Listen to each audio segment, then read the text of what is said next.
So he's saying that there's an issue with making peace based on interests. Yes. And why is that a bad thing? أنت عم تحكي إنه so there's an issue meaning it's a bad thing. A bad thing in your culture. أنت عم تحكي إنه في ثقافتنا إحنا في فلسطين إذا بدنا نعمل سلام بس لمصالح لمصلحة معينة هذا الشيء مش منيح. طبعا. صح. Yes. Of course. Why? هلا ليش مش منيح هذا الشيء إنه يكون السلام مبني على مصالح؟ طبعا بدك تعرفي شغله اذا كان اي شيء مبني على You المصلحه need to know something. If anything is built حتى just بالتجارة. on interests and even in business. حتى التجاره اذا كانت مبنيه على المصلحه دائما للمدى البعيد فشلت يعني بتفشل. It would fail on the long run if it's only based on interests. So how do you make true peace? طب أوكي كيف ممكن نعمل سلام حقيقي؟ السلام الحقيقي بتحقق بناحيتين. الناحيه الاولى So the two ways of making peace. طيب طريقتين أو ناحيتين الواحد so there's like two aspects to making peace. في ناحيتين الواحد يسوي فيهم سلام. الطريقه الاولى أعطيته 30 130 صحيح. الطريقه الاولى اذا كان عندك المصالح هي عبر ايش بتيجي؟ So انا مش how do عارف اكمل interests- معكم 80. how are interests done? شوفي اول اشي المصالح عن ايش بتيجي؟ مثلا انا عندي دولة تمام وبدي هذه الدولة الوضع الاقتصادي يزيد. For example, if I had a country and I wanted the economic status or situation of this country to improve, بدي ازيد العلم فيها. I would have to increase knowledge. بدي ازيد فيها التجارة I would والصناعة. have to increase education and also industry and business. هاي الامور بتيجي اعتبار خلينا نحكيها بمصلحة، فانا بدي اعمل سلام مع دولة معينة مقابل ايش؟ ازيد دولتي. So this is a kind of interest that I would have to make peace with an enemy in order to improve my country. تمام. فهمتي كيف؟ فانا هاي يعني المصلحة عبارة عن ايش؟ عبارة عن انا بدي اعمل مع محيطي سلام مقابل ايش؟ انهي يعني يصير في عندي تطور وتنمية بدولتي. So this kind of interest would be for the good and benefit of the country in order to, and I would make peace with my enemy in order to improve and develop my country. اوكي هلا اسرائيل مقابل انه تعلن دولتها ومقابل انه مثلا تورجي حالها للناس وتقول لك انا وانا وانا. For Israel to show itself and to make peace and to tell the world that look at me and all that. ما بتهتم بمصالح الاخرين. It does not care about the interests of anyone else. Israel only is interested in its own interests. تهتم بمصالحها فقط، وذلك مستحيل يكون في سلام بين دولة تهتم بنفسها أكثر. And that's why it's impossible for a country to have peace if it's only interested in its own interests. أنا كمان شغلة في عنا شيء بالإسلام خلينا نحكي ما بعرف سوري يعني عنا شيء بالإسلام بحكي حبوا لنفسك كما تحبوا لأخيك. In Islam we have a concept that says like for your brother what you want for yourself or want for your brother what you want for yourself. يعني إذا أنت حبيت للآخر كما كيف بتحب لنفسك فهذا اسمه بحد ذاته سلام وهذا. And this in itself is peace if you want for the others what you want for yourself. القرآن. And I want to end with something. It says in the Quran. صراع ليوم الدين مع الاحتلال. It says that مع we اليهود are. والصهاينة. It says that we will be. هذا صراع ليوم الدين. In conflict يعني and war في with سلام the Jews ولا شيء. and with the Zionists and with the occupation until the day of judgment. أنا كمان. قولي له كمان شغلة. One last thing. إنه أنا من واحد من الناس مواطن أخوي انسجن، هذا أخوه انسجن. I am a citizen. أخوه 5 شهداء. I am a citizen who has a brother that was in prison. He has 5 brothers who were martyrs and the Israelis. عبوات متفجرة وقصص. The Israelis bombed our home while we were in it. هذا إذا ظلوا يستمر الصراع هذا If this conflict were to keep on going, مستحيل يكون سلام. it would be impossible to have peace. حتى سلام مع نفسهم مع أنفسهم. Even peace within themselves, peace with themselves. مستحيل It يكون. would be impossible. كمان شغلة. كمان شغلة. One thing. هذا الاشي اللي بيصير بإسرائيل ما بيبدأ فيه الفلسطينية أو بيبدأ فيه طرف آخر، اللي بيبدأ فيه الإسرائيلي نفسه. What's happening in Israel cannot be solved or cannot be done by others, or it first has to start with the Israelis themselves. Okay. One other question though. We talked about peace based on interests. What about Palestinians making peace based on their interests? طيب أنت حكيت عن السلام بالنسبة للمصالح. طيب وكيف الفلسطينيين بدهم يعملوا سلام لمصلحتهم؟ شو المصالح اللي هسا بدهم يعملوا؟ الفلسطينيين عندهم مطالب وبحقهم. So the Palestinians have demands and they are their rights. احكي لك What are those شغلة. demands? احكي لك شغله.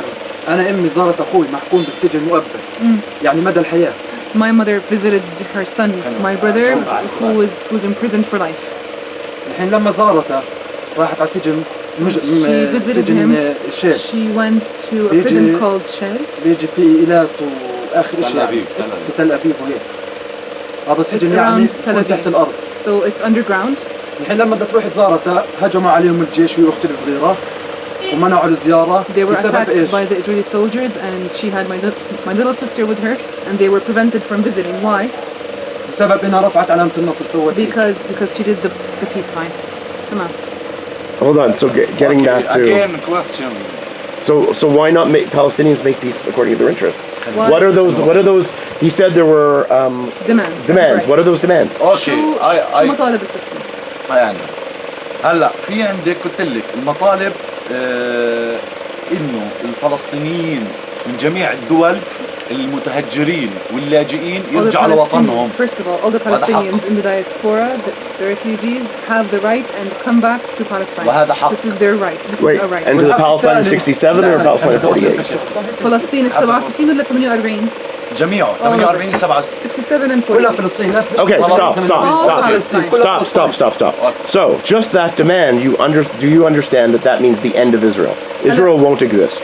هلا لما تقوموا بهاي المطالبة معناها إسرائيل بتبطل موجودة إنه الفلسطينيين يرجعوا على 48. مش ليش ما بالعكس مش كيف وقف بالله عليك قولي له كيف قصدك؟ If the Palestinians return to the 1948 lands, this means Israel would be no more? Yes, How? because it would mean there were 10 million Palestinians and 6 million Jews. So it would be Palestine, it wouldn't be Israel anymore. لأنه هيك بصفي في 10 ملايين فلسطيني و6 ملايين إسرائيلي. قولي له بدي أسألك 6 ملايين سؤال. اسرائيلي استنى 6 ملايين اسرائيلي منين اجوا؟ كلهم من اوروبا Where did the 6 ومن دول million, برا where did the 6 مش million اسرائيل في Jews فلسطين come from? ما في اسرائيل في weren't- فلسطين They're mostly كل from the دول Middle East and they're أوروبية. originally from here, but it doesn't The matter. weren't here. The ما في Israelis ما came في from 6 Europe. مليون في اسرائيل خلينا نناقش السياسة. احنا الفلسطينيين إذا هو عم بيحكي إنه إذا الأغلبية صفت فلسطينية بتبطل الدولة الإسرائيلية يعني بتصفي اليهود قولي له بدي أقل أو أسألك الإسرائيليين سؤال. قولي له أقل. بدي أسألك I wanna- سؤال. It's like imagine imagine 20 million Russians عجوا من moved here. برا. It wouldn't be Palestine. تخيلوا إذا 20 مليون روسي أجوا هان ببطل فلسطين يعني ولا لا؟ لا بالعكس فلسطين وراح تبقى هلا فلسطين كيف وعاصمة يعني يجوا؟ القدس It's still كيف Palestine يعني يعيشوا ولا زي زيارة؟ قرار ترامب would be Jerusalem. احكي بس زيارة كلمة واحدة. ولا ليش؟ Would they come قرار. here to visit or to بلا live? مؤاخذة. To live, I'm talking about. بلا بدهم يجوا يعيشوا. بلا يعيشوا؟ مين اللي 20 بيسمح؟ مثلا 20 مليون روسي بدهم يجوا الو طيب يعيشوا هون هاي من جنبك هاي من بتصير جنبك روسيا هون ولا بتصير طيب مين اللي ليش؟ بيسمح انه حد يجي who يسكن would عندنا؟ who would allow for such a thing to احنا happen? So who would allow for 10 million Palestinians to move back اوكي to? معناها مين اللي رح يسمح ل 10 ملايين فلسطيني طب خمس يرجعوا دقايق. هون؟ That's my أرضه، point. حقه It's their land, it's their right. هذا حق فلسطين. انا فلسطيني اسم ارضي فلسطين ليش ما ارجع لوطني؟ انا كفلسطيني بقول Okay, but does he- I am Palestinian. Why shouldn't I come back? Sorry, I actually understood انا that. كفلسطيني Okay, but does he understand why Israelis won't agree to it? بس انت فاهم ليش الاسرائيليين مش راضيين يوافقوا على هذا الاشي؟ وافقوا على هذا الشيء؟ مش راضيين يوافقوا على هذا الاشي؟ اسألي هذا السؤال نفسه. How about you answer this question? No, because I'm not being interviewed. I'll tell him after. المقابلة إلك. انت عم المقابلة نقابلك انت هو بحكي لك بعدين. طيب اوكي انا بجاوب قلت عليك. لك عشان انا عمي هذا الحكي اول شيء أنا ما قلت لك بقدر بدي انهي أحكي عليك كثير. الحديث I بس can't رد علي talk much about this. انا عشان بدي انهي عليك في الحديث لا تخافيش انا عشان بدي انهي عليك في الحديث شو قلت لك انا قبل شوي قلت لك صراع ليوم الدين وهو مذكور في In order القرآن to end the discussion or مذكور في القرآن والإنجيل. or like هاي مش the سياسة. بقول لك يعني عشان انهي عليك الحديث لان هذا كله end بتجمع نفس the الشيء discussion. كله برجع. I told you that ممكن بس اخر كلمتين. this conflict is going to go on until the end At of the end times. the end of بدي اروح اخر Okay. كلمتين. ودائما these سنة are ودائما the احنا last two words because I want فلسطينيين to go. واخر نقطة عشان بروح ودائما احنا فلسطينيين منتصرين And as Palestinians دائما we are always على victorious اعدائنا against our enemies. لان انا راح لي 5 لا إله. 5 شهداء Because 5 5 انا of my الدار brothers have died. انا بكفي بير انهدت were martyrs. علي البير راحوا يقتلوني شكر I انا was- والحمد لله إلي عيش وهيني عايش شايفني انا تحت البير. قصفوه they pulled me متفجرات out. They 50 pulled me جرام. out from the well. I was very lucky to be alive. Okay. بدي انهي عليه بكلمتين بسيطات. انا اول شيء ما بقدر احكي بهاي المواضيع كثير طبعا. First of all, I cannot say much about these subjects. انا فاهم كثير وبقدر اوصل الفكره I understand very well, and بطريقه I يعني can communicate the كمان idea, سياسيه. and even politically. اوكي. بس انا تفضل. بدي احكي له شغله صغيره. I just want to say one small thing. اول شيء الفلسطيني اللي برا هاي اسمه فلسطين يعني هاي Palestinian وطن. who lives abroad, he is still Okay. a Palestinian. This is his land. اوكي. بس لما تحكي روسي هاي مش ارض روسيه. But when you say a Russian, this is not a Russian land. I was giving an example. كان بس مثال. إيه؟ كان بس مثال. اوكي I know for example بس احكي له انه هاي لما بدك تعطي مثال اعطيه بشكل صحيح يعني. When you want to give an example, give a real example, or in a Okay, so in a the real the Jews are from here, genetically. They are from here. They were thrown out. بحكي And إنه they came back. جينياً وأصلهم اليهود من هون. اصله من هون. أصلهم من هون. لا قل له انت لا، بتقرا لا، التاريخ. أكيد. قل له انت بتقرا التاريخ. انت بتقرا كتب؟ لا، كتب؟ لا. You read books. استنى، course. تقرا كتب؟ Yes. كورس يس. طيب كيف كانوا في فلسطين؟ فهمني كيف؟ ما انت هيك بتناقش شوي انت هيك بتخرب هيك You're لا، not بغلبك. really discussing with him. انت هيك ما You're بتناقش. ruining. لا يا زلمه هيك بغلبك. هسه انا عارف بغلبك. عارف. Okay. Do you have anything else to say? اوكي بالعكس. ني 1 minute 1 minute. آخر شيء. اخر شيء بدي اقوله واحد. كمان بس بدي احكي انا اخر كلمه وهي صغيره. شوفي اي شيء بالعالم Anything in the world. اذا كان في عنف دائما مقابله بكون فشل يعني انا اذا Anything that is violent in the world, anything that is done with violence, it would be met with failure. احنا لما نتكاتل ونيجي مع بعض نحكي مع بعض ويصير في بيننا صراع وانا مديت ايدي بديت بالضرب اعرفي ان انا في عندي ضعف. If we had a discussion and then it became heated and then I hit you or did something violent against you, know that this is a weakness from my part. on my قولي له part. كمان اعرف شغله الفلسطيني ما معه سلاح يضرب ويطخ. One more thing, the Palestinian does not have a weapon Okay. to fire. يعني ما بدأ بالصراع. The Palestinian الإسرائيلي was بدأ not the بالصراع. one who began the conflict or began the war. The Israelis were the لما ones. انت بدك تطلعي من بيت لحم للخليل When وفي you want to محزون go جيش هذا from عنف. Beit Lahem to Hebron and there's a checkpoint, that's violence. هذا عنف اسمه. This هذا is called مش شرط violence. العنف يكون بالضرب. Violence doesn't have to be hitting. العنف بيجي في له أكثر من طريقة. Violence comes إلى in عدة many طرق. ways.